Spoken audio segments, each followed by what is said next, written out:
Hello again everyone, I hope you're all well. Today we're going to talk about chapter 9 and 10 of Frankenstein. Our themes are mountains and the sublime. So a reminder of where we are in the novel. Victor is reeling after the deaths of Justine and William, and he primarily blames his creature. In chapter 9 he says, "I wish to see him again that I might wreak the utmost extent of abhorrence on his head and avenge the deaths of William and Justine." He's talking in the kind of Old Testament biblical language of revenge. However, he does also acknowledge to some degree his own part in the deaths of these characters, and as a result he's seeking solace in the mountainous landscape near his home. Towards the end of chapter 9 he tells us, "My wanderings were directed towards the valley of Chamonix. I had visited it frequently during my boyhood. 6 years had passed since then. I was a wreck, but naught had changed in those savage and enduring scenes." Shelley is creating a clear contrast here between the setting and Victor's characterization. Victor is torn apart by guilt. He's consumed by despair, weak and vulnerable as a result. Time has damaged him, but the natural world has remained consistent. It permanently endures, in Shelley's language. Here, she is channeling the Romantic movement's tendency to depict the natural world as timeless and powerful. This passage, and the one that we're about to examine in a bit more detail from chapter 9, stylistically look at home in the canon of Romantic writing. They would be at home, for example, in Wordsworth's poetry of the Lake District. Think maybe about the extract from the prelude that some of you will have read at GCSE. Like the mountain that Wordsworth describes in that poem, Shelley's description of Chamonix depicts the mountainous landscape as in some way omnipotent, godlike, all-powerful. For this, of course, it's also intimidating because of its complete removal from human civilization and culture. Or, in Shelley's words, it's savage. There's nothing tamed or civilized about it. Before we go any further, here's a little bit of revision from your study of Romantic poets. How would you summarise each of the following models of the sublime? Either they're a definition of the sublime or they're a concept very closely linked to it. So we've got Longinus's early understanding of the sublime, Edmund Burke's view of the sublime. Edmund Burke, of course, a contemporary of Mary Wollstonecraft, Mary Shelley's mother, and Spinoza's monism. Just pause the video and try to jot down what you remember. What would you define each of those three as? Now, in ancient culture, Longinus described the sublime as any lofty idea or feeling. Usually that's linked to thoughts about a god or a deity, but it can be any lofty idea or feeling. Edmund Burke, on the other hand, viewed the sublime as our strongest passion. It's grounded in terror. It's awesome in the true meaning of the word, full of awe. Finally, Spinoza's monism. The most distinct aspect of this system is what was called substance monism.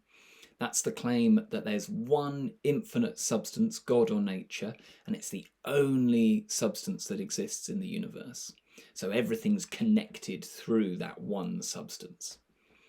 And this philosophy, as you'll remember, underpins Wordsworth's pantheism, his view that in the natural world everything is connected to God. If you go out for a walk in the natural world, you are experiencing God. If you listen to a skylark singing, you are connecting with God. So just to be clear, you've got thinkers like Longinus, Burke and Spinoza, and they were describing human responses to the world around them. The sublime was a way to understand humans' thinking. In our typical view of the Romantic writers, we think of them then taking that big idea of the sublime and applying it particularly to walks in the natural world, mountains, daisies, skylarks, all of those very specific things that you might understand by nature. So let's see how Shelley uses these different ideas of the sublime as Victor in chapter 9 treks further into the mountains of the Alps.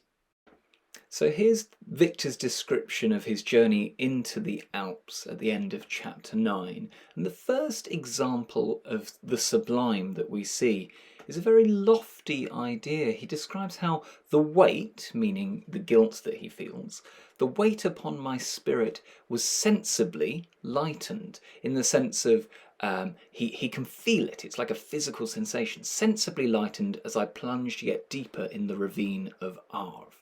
This is Longinus's lofty thinking, Victor considering his spirit. Immediately following that, we get the immense mountains that overhang him on every side, the sound of the river raging, and the dashing of waterfalls. And this clearly is Spinoza's monism because of the link that Shelley makes to omnipotence with a capital O, godlike. Following that, we've got the terrific guys, so Edmund Burke's Terror, and then two references that build on this idea of terror and awe with very specific links to the Gothic genre. So the ruined castles that Victor sees on his journey seem to suggest that this place isn't just a terrifying place, it's Gothically terrifying. And adding to that, an element of almost Gothic and certainly romantic fantasy. This idea of the shining pyramids and domes which towered above all. Now, he's just describing the tops of the mountains, but Shelley's use of the word domes and the way that this sounds dreamlike, fantastical, puts the reader in mind of Samuel Taylor Coleridge's famously drug-induced poem Kubla Khan, in which the poem begins with the stately pleasure dome and it spirals into a strange, consuming fantasy. All of this is to say that Shelley describes Victor's trip into the Chamonix Mountains as sublime in all of its senses, whether that's lofty, terrifying, or as a way to connect with God. So that's how I would annotate this little section of the end of chapter 9. I'd like you to pause the video, read from where I've got up to there to the end of the chapter, and you're going to annotate it in the same way. Which types of sublime can you see, and the balance of those different types of sublime? What does that tell you are Shelley's intentions as we near the end of the chapter? Hopefully your annotations look a little bit like mine, if not better. With her personification of the landscape of Mont Blanc, Shelley conveys the godlike power that the natural world increasingly has over Victor. For an egoist who previously claimed to want to take the place of God, this is a big concession. He is realising his relative powerlessness. Even though he can create life, he's still, in the big scheme of things, not that powerful. In typically Gothic fashion, the pathetic fallacy is really ramped up over the course of this scene, culminating with the pallid lightning over the mountain. Burke's sublime terror is ramped up too as we come to the end of the chapter. With it, we perhaps see less of Longinus's sublime of lofty ideas, as Victor is experiencing a more animal, base form of terror. He doesn't have time to be thinking lofty thoughts. All of this foreshadows the terrifying confrontation that comes as he clambers to the top of the glacier Mont Anvers the next day. Before we look at the start of chapter 10, here's a little bit more context for the Romantic writers and mountains, something they're a bit obsessed with. As Simon Bainbridge has explained, Coleridge and Wordsworth made the most of a fashion for leisure mountaineering popular in the early 19th century. So Shelley is really tapping into something of a contemporary fashionable sport here. And Shelley's making some literary references here too. When the 18-year-old Mary Shelley began Frankenstein among the Alps in the summer of 1816, a use of mountains approaching Ruskins was already a conspicuous and highly conventionalised part of her literary environment. Coleridge and Wordsworth, like Milton, had recreated for their own time a version of the Bible's mountaintop theophanies.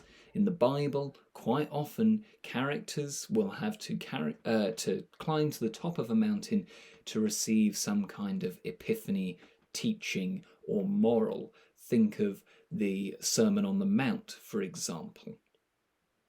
So, at the start of chapter 10, just as he's about to climb the glacier and experience his own kind of theophany, Victor wakes up and has experienced a change of heart. All of soul inspiriting fled with sleep, and dark melancholy clouded every thought. The rain was pouring in torrents, and thick mists hid the summits of the mountains, so that I even saw not the faces of those mighty friends. Still I would penetrate their misty veil, and seek them in their cloudy retreats. What were rain and storm to me? Everything's got darker, moodier. The pathetic fallacy tells us this is only going to become more terrifying as chapter 10 continues. Victor talks about conquering the mountains in, notably, the same aggressive way he talked about penetrating the secrets of nature in chapter 2. Indeed, it's quite interesting, in the same way Captain Walton talked of penetrating into the cause of things. Sidebar, as an extra challenge, you could do an interesting psychosexual analysis of the novel and just explore Shelley's use of the idea of penetration. What does it suggest about these Enlightenment men, that their desires are always explained in terms of penetrating something? So as Victor climbs higher into the desolate scene of the avalanche-covered mountain, she interrupts his narrative to include a poem written originally by her husband Percy Bysshe Shelley, even though Mary doesn't actually include his name in the text.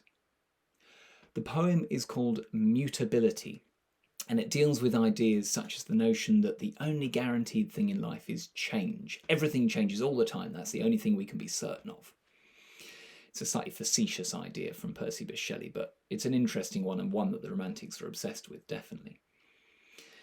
She also explores, through the quotation from this poem, the idea that humans cannot control even our own thoughts, because we've got a subconscious that we can't really keep a hold of, we can't control. Now, there are perhaps two key ways to understand this.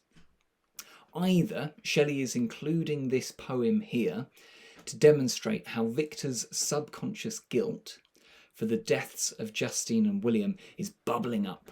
It's corrupting what should be his romantic style celebration of nature, his romantic style rejuvenation in nature and the natural world.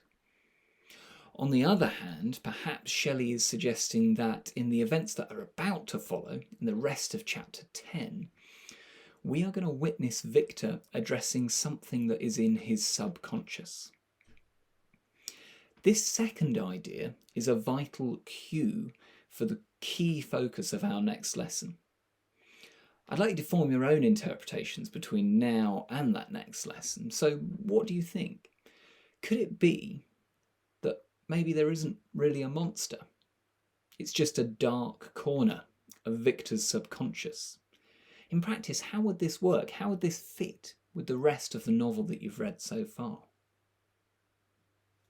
Moments after Victor recites Percy Bysshe Shelley's poem to himself, he arrives at the top of the glacier and suddenly beholds the figure of a man. This is a moment of exaggerated Gothic horror that we're going to examine in lots more detail in the next video. The question that I've just posed you is Victor's monster real or a figment of his imagination? It's a big one, and it requires you to have mastered all of the big ideas from today's lesson so that you can really grapple with it productively. So, for now, here's a task that's going to help you to master that content. I'd like you to produce a table ranking the importance of the different ways that Shelley builds up to the reintroduction of Frankenstein's creature in the middle of chapter 10. You should refer to your context, theories, allusions, and literary techniques. To your mind, which of those are the most important in leading up to this big moment of revelation where, oh, there's the creature at the top of the mountain?